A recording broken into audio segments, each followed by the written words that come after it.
تبلیغ دین، رساندن دین، نصیحت کردن همدیگر، نصیحت شنیدن از همدیگر، همدیگر رو پند و ارشاد دادن، تذکر دادن، یادآوری کردن، اینا همش وظیفه کل امته. تک تک مسئول است. کلکم راع و کلکم مسئول عن رعیته. هر کدوم از شما شبانیه، شوفانیه، گله‌ای به او سپرده شده. حالا احتمال داره که تعداد گله بعضی از شما 5 تا باشه، تعدادشون 10 تا باشه، 20 تا باشه، 100 تا باشه، 1000 تا باشه. عالم مسئوله در مقابل این همه مردم.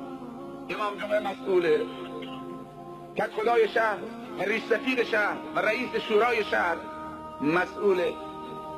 پدر در خانواده مسئوله، مادر در خانواده در غیاب پدر مسئوله، معلم سر کلاس درس مسئوله، معاون مدرسه مسئوله، رئیس پاسگاه مسئوله، رئیس اطلاعات مسئوله، بخشدار مسئوله، استاندار مسئوله، همه کس مسئوله. نصرت دین محمد صلی الله علیه وسلم واگذار شده به کل امت. اگر همه انجام وظیفه بکنن در محلی که به اونها سپرده شده، در چارچوبی که به اونها واگذار شده، به خدا قسم یک جوان بی‌نماز، یک دختر بی‌حجاب اصلا ما نمیتونیم پیدا بکنیم. چرا امروزه اینقدر ما بدبخت و ذلیل شدیم؟ جوانای ما دارن از بین میرن، ترک تحصیل میکنن در سن 15 سالگی، ترک تحصیل میکنن در سن 10 سالگی، 4م ابتدایی ترک تحصیل میکنن، قایق میخره میره خطر.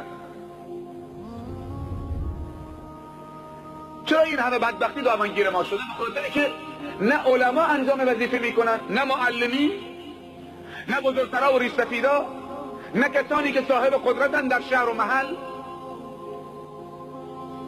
گله رو سپردن به دست گرگ. وقتی رهبر گله و فرمانده گله گرگ شد، خوب پاره پاره میکنه.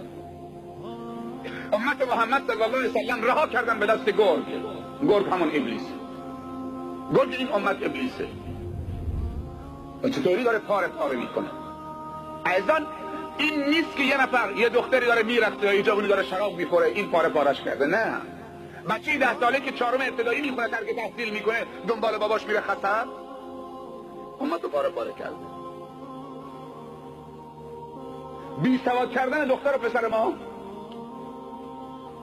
یعنی پاره پاره کردن امت. جاهل شدن پدرها و مادرها،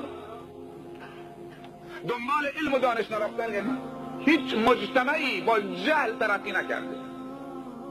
عزیزان، اگر ترقی دنیوی میخوایم باید علم بخونیم، اگر ترقی اخروی میخوایم باید علم بخونیم.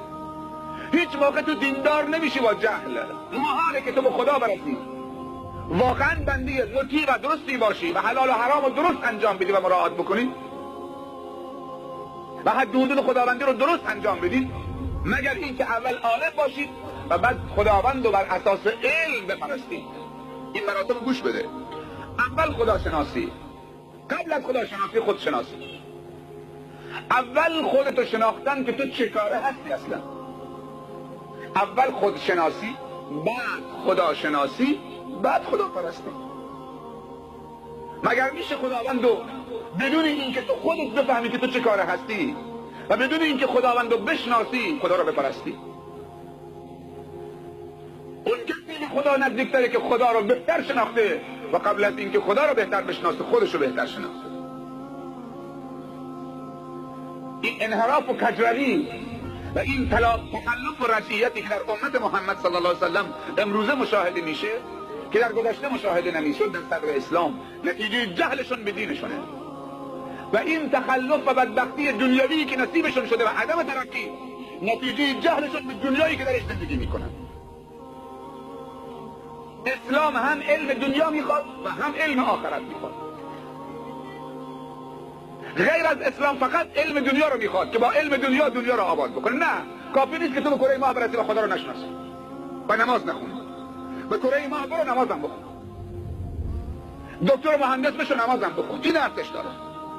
اسم آقا گذاشتن پروفسور فلان، پروفسوری که خدا نمیشناسه، رو به قبله به درجه پروفسوری رسیده، هنوز نفهمیده که این کون خالقی داره به اسم الله. و این کجاش پروفسوره؟ این کجاش عالم و دانشمنده؟ عزیزان من، امت اسلام باید افراد رو تربیت بکنن که علم دنیا رو بخونن که دنیا رو تسخیر بکنن و علم آخرت رو بکنن که دنیا رو بر اساس آخرت آباد بکنن. وقتی دکترها و مهندسین و اساتید دانشگاه و جنرال ها و پروفسورها و دانشمندا و مؤرخین و مؤلفین و میکانیکا و ناخدای کشتی همه حافظ قرآن شدن و ریششون بلند شد و نمازشون سر وقت و تفسیر قرآن بلد شدن و از احادیث سر در آوردن، اون موقع ما به خوشبختی رسیدیم. نه اینکه میبینی ریش آقا 1 متره، اما فقط از اسلام همین ریش فهمیده، تموم شد. مسواکش 1 متره، 2 برنامه‌اش 1 متره، 2 متره، به درد چی میخوره؟ وقتی تو خالی باشه به درد چی میخوره؟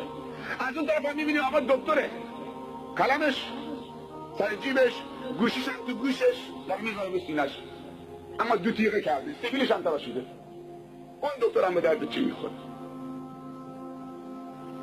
فرق بین این و اون هیچ فرقی نیست.